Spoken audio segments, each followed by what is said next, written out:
Hello, this job for AWS DevOps engineer is at Australian Broadcasting Corporation.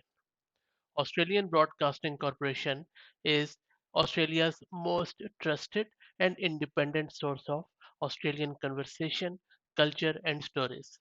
They have more than 4,000 employees from diverse backgrounds across over 50 locations in Australia and overseas. This particular role is in Sydney, Australia, and is of hybrid nature. And in order to be successful in this role, you would need to be knowing, deploying, and managing a variety of AWS services, including VPC, RDS, ECS, Lambda, S3, EC2, and you should be aware of how the DevOps side of things work, like CI/CD, Lambda, Docker, and also infrastructure as code using CloudFormation.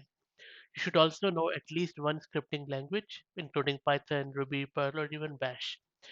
So if you think you meet this criteria and would like to work in ABC, which is really a good company, I can tell you, then go to their website and apply directly from there. Thank you very much.